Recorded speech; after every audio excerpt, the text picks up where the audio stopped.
My name is Kiersten and I'm going to read to you Alexander and the Wind-Up Mouse by Lionni.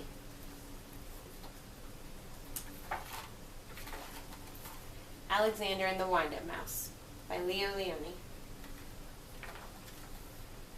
Help, help, a mouse! There was a scream, then a crash. Cups and saucers and spoons were flying in all directions. Alexander ran for his hole as fast as his little legs would carry him. All Alexander wanted was a few crumbs, and yet every time they saw him, they would scream for help or chase him with a broom. One day, when there was no one in the house, Alexander heard a squeak in Annie's room. He sneaked in, and what did he see? Another mouse. But not an ordinary mouse like himself. Instead of legs, he had two little wheels, and there was a key on his back. "Who are you?" asked Alexander. "I am Willie the Wind-Up Mouse, Annie's favorite toy. They wind me up to make me run around in circles. They cuddle me, and at night I sleep on a soft white pillow between the doll and the woolly teddy bear. Everyone loves me." "Well, they don't care much for me," said Alexander sadly, but he was happy to have found a friend. "Let's go to the kitchen and look for crumbs," he said. "Oh, I can't," said Willie. "I can only move when they wind me up, but I don't mind. Everybody loves me." Alexander, too, came to love Willie. He went to visit him whenever he could. He told him of his adventures with brooms and flying saucers and mouse traps. Willie talked about the penguin, the woolly bear, and mostly about Annie.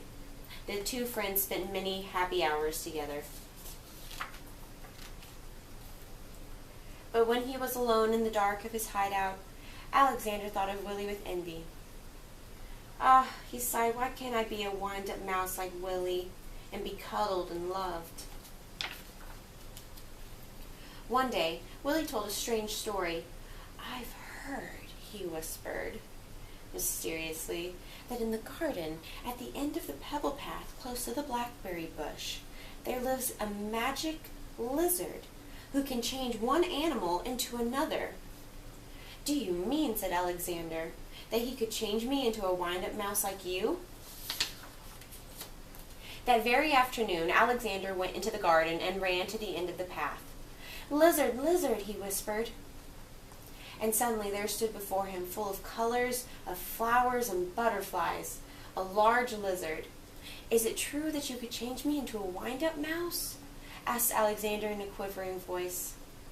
"When the moon is round," said the lizard, "bring me a purple pebble." For days and days, Alexander searched the garden for a purple pebble. In vain. He found yellow pebbles and blue pebbles and green pebbles, but not one tiny purple pebble. At last, tired and hungry, he returned to the house. In a corner of the pantry, he saw a box full of old toys, and there between the blocks and broken dolls was Willie. "What happened?" said Alexander, surprised. Willie told him a sad story. It had been Annie's birthday, there had been a party, and everyone had brought a gift. "The next day," Willie sighed, "many of the old toys were dumped in this box. We will be thrown away." Alexander was almost in tears. "Poor, poor Willie," he thought. But then suddenly something caught his eye. Could it be? Yes, it was. A tiny purple pebble.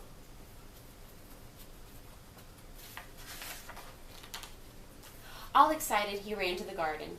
The precious pebble tightened his arms. There was a full moon. Out of breath, Alexander stopped near the blackberry bush. "Lizard, lizard in the bush," he called quickly. The leaves rustled, and there stood the lizard.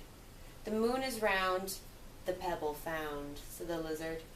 "Who or what do you wish to be?" "I want to be—" and Alexander stopped. Then suddenly he said, "Lizard, lizard, could you change Willie into a mouse like me?"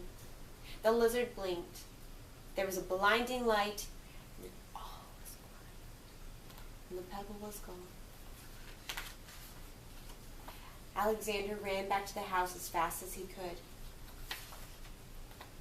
There was the box, but alas, it was empty.